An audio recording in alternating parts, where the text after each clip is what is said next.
지난 22일 한미 정상회담을 통해 42년 묵은 한미 미사일 지침을 철폐하기로 합의하면서 미사일을 사거리, 탄도 제한 등의 성능 제한 없이 개발할 수 있게 되었습니다. 이에 따라 북한의 핵도발에 대한 억지력을 높일 수 있게 되었습니다. 사거리를 얼마나 늘리느냐에 따라 한반도 유사시 북중 접경 지역, 서해 등을 통한 중국 개입 위험을 최소화하는 확전 통제 효과도 기대할 수도 있는데요. 한미 미사일 지침은 1979년 맺어졌습니다. 북한의 열세인 재래식 전력을 강화하기 위해 탄도미사일 개발을 추진해 국방과학연구소 ADD가 1978년 배꼽 미사일을 개발하자 미국은 동북아 군비 경쟁을 우려하고 나섰는데요.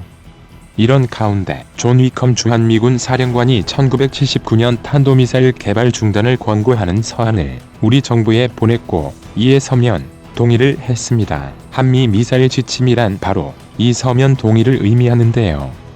정식 국가 간 조약도 아니고 법적 구속력을 갖는 공식 문서 형태도 아니지만 한미동맹의 특수한 성격을 감안할 때 사실상 조약에 준하는 암묵적 규제처럼 돼버렸습니다. 이로써 우리나라는 사거리 180km, 탄두 중량 500kg을 초과하는 탄도미사일을 개발할 수 없었습니다. 이후 1998년 8월 북한이 사실상 중거리 탄도미사일인 대포동 1호 로켓을 발사하며 미사일 위협을 늘려가자 이듬해 한미 정상회담을 거쳐 우리나라가 제작하는 탄도미사일 사거리 제한을 300km까지 허용하는 내용으로 지침이 개정됐습니다. 또한 북한의 군사적 위협이 계속 높아지자 한미 정상회담을 거쳐 지침의 2차 개정이 실현됐는데요. 이는 사거리와 탄두 중량 제한을 각각 최대 800km와 2톤까지 허용하는 내용이었습니다. 다만 최대 허용 탄두 중량은 사거리에 반비례시키는 이른바 트레이드 오프 방식이 적용됐습니다. 최대 사거리 800km 적용 시엔 탄두 중량을 기존대로 500km 이하로 제한하되 사거리를 500km로 줄이면 중량 제한은 1톤, 사거리를 300km로 줄이면 탄두 중량을 2톤까지 늘리도록 허용하는 내용입니다. 이후 2017년 9월 북한이 6차 핵실험을 실시하자 한미 정상은 이틀날 전화통화를 통해 탄두 중량 제한 규제를 철폐하기로 합의했습니다. 이것이 바로 한미 미사일 지침 3차 개정인데요. 이어서 2020년에는 4차 개정이 이루어져 민간용 로켓의 경우 기존의 액체 연료뿐 아니라 고체 연료도 사용할 수 있도록 제한이 풀렸습니다. 그러나 군사용 로켓에 대한 고체 연료 사용 규제는 남아 아쉬움을 남겼습니다. 그리고 지난 22일 한미가 정상회담에서 한미 미사일 지침을 종료하기로 의견을 모아 마지막 남았던 규제인 사거리 제한과 군사용 로켓에 대한 고체 연료 적용 제한 규제까지도 사라지게 된 것입니다. 한미 미사일 지침이 이처럼 단계적으로 완화, 폐지되면서 우리 정부는 이에 기반해 성능을 높인 현무 탄도미사일 시리즈들을 연이어 개발했습니다. 우선 2차 개정에 힘입어 현무-2 시리즈를 개발해 실전 배치했습니다.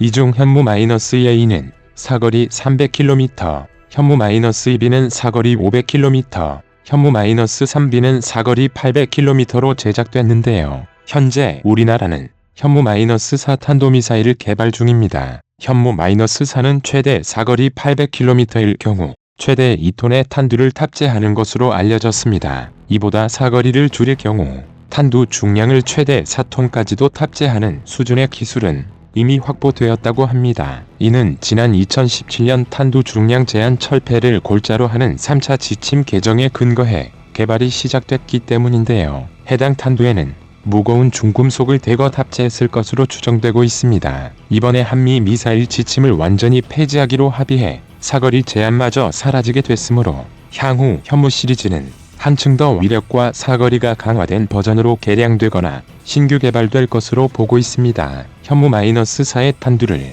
고폭탄과 같은 화약류보다는 중금속 위주로 탑재해 제작했을 것으로 추정되는 이유는 무엇일까요? 고폭탄 등 일반 화약으로 2톤을 채워봐야 폭발력이 핵무기에는 크게 못 미치기 때문인데요. 일반적으로 핵분열 연료가 분출하는 에너지는 동급 중량의 일반 화약 TNT 기준보다 약 2천만 배 큰 것으로 알려져 있습니다. 이를 기준으로 역산하면 2톤의 탄두를 두고 폭탄으로 채운다고 해봤자 폭발로 방출할 수 있는 에너지는 핵탄두 100g 수준에 불과한데요. 따라서 우리나라는 고폭탄을 통한 폭발 에너지보다는 중량과 가속도를 높인 운동에너지로 재래식 탄도미사일 현무 시리즈의 파괴력을 높이는 방식을 택하였습니다. 고중량의 중금속 현무-4 탄두를 최대 마하 10 음속의 10배 정도의 속도로 지면에 내리꽂는다면 최대 1킬로톤 KT의 위력을 낼 수 있을 것으로 추정되고 있습니다. 1킬로톤은 TNT를 1000톤가량 모아 폭발시켰을 때 발생하는 위력인데요. 재래식 탄도미사일의 파괴력이 1킬로톤 정도라면 미국이 근래에 개발을 가속화해 일부 실전 배치한 저위력 핵무기에 버금가는 수준이 됩니다. 저위력 핵무기란 파괴력 5킬로톤 이하의 핵무기를 말합니다. 세계 2차 대전 당시 미군이 일본 나가사키에 투하한 원자탄의 위력이 20킬로톤 정도며 이 정도 위력을 오늘날 표준 핵무기로 분류하는데 이보다 위력이 적은 것을 일반적으로 전술 핵무기로 분류하고 전술 핵무기 중에서도 최대한 위력을 낮춰 민간인 등의 피해를 최소화하고 군사, 전략시설 등만 표적 파괴하려 만든 것을 저위력 핵무기로 간주합니다. 일반적으로 재래식 폭발 무기는 에너지의 대부분을 폭발력으로 방출합니다. 반면 핵무기 원자탄 기준은 에너지의 약 50%가량만 폭발력으로 방출하고 나머지는 열과 방사능 형태로 방출되는데요. 나가사키에 투하된 원자폭탄급인 20킬로톤, 1킬로톤 TNT 1000톤 위력의 표준 핵무기가 터진다고 가정하면 폭발력만으로도 반경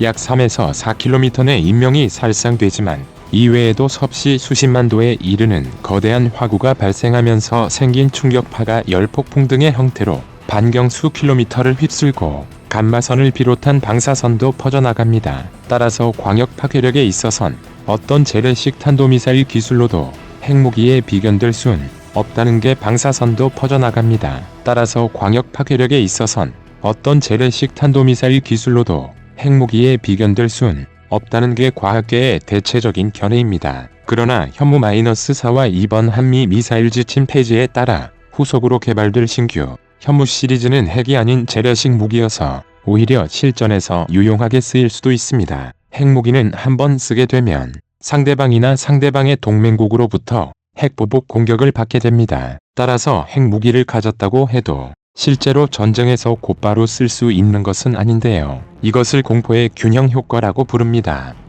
반면 재래식 무기는 상대방의 핵보복을 유발할 위험이 상대적으로 적습니다. 그런 만큼 유사시 우리 군은 핵 확전의 위험성을 최대한 통제하면서 보다 유연하게 주변 적들에 대해 선제적 혹은 대량 응징 차원에서 현무 미사일을 쓸 수 있는 것입니다. 더구나 현무-4는 지표상으로 폭발력을 확산시키는 형태라기보다는 무거운 중금속 탄두로 지표 등을 뚫고 들어가 방어진지를 파괴 벙커버스터하는 미사일로 알려져 있습니다. 그 관통 위력은 미군이 보유한 최대 위력의 벙커버스터인 GBU-57 대비 2에서 3배에 달하는데요. GBU-57이 견고한 강화 콘크리트를 60m까지 뚫고 들어가는 성능을 내는 것을 감안해 역산하면 현무-4는 최대 120에서 180m 두 개의 강화 콘크리트도 관통할 수 있습니다. 만약 북한 정권의 지휘부가 전쟁을 도발하고 지하 벙커에 깊숙이 숨어 있더라도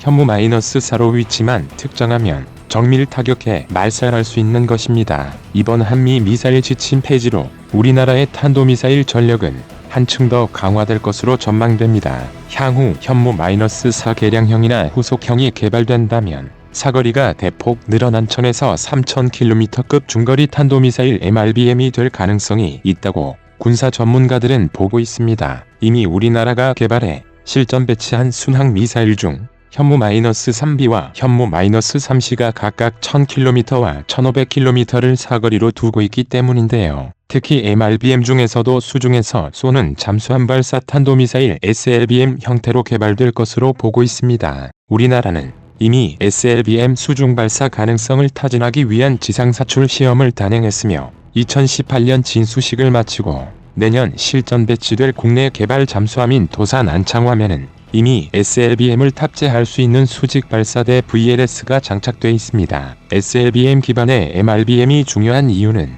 북한의 핵도발에 대한 억지력을 확보하고 유사시 중국 등의 한반도 군사 개입 가능성을 차단하기 위해서인데요. 도산 안창호함은 북한의 핵무기, 잠수함을 막는 기본 임무 외에도 중국과 일본을 비롯한 주변국과 해양 주권을 두고 경쟁이 심화하는 상황에서 대양 해군의 핵심적인 역할을 맡게 됩니다. 그러나 도산 안창호함은 디젤 엔진에서 만든 전기로 추진하기 때문에 최대 속력인 20노트 시속 37km로 움직이면 몇 시간 만에 배터리를 모두 소진해 멈추게 됩니다. 잠수함 크기도 작아 승조원은 50여 명 수준이고 한 달 이상 수중에 머물기도 어려운데요. 따라서 국방부는 지난 8월 2021에서 2025 국방중기 계획을 발표하면서 총 3척을 건조할 4,000톤급 잠수함에는 핵추진 방식을 적용하는 방안을 사실상 시행했습니다. 미국은 중국을 견제하기 위해 한미 미사일 지침을 폐지하였는데요. 마찬가지로 한국의 핵추진 잠수함의 개발을 지원하여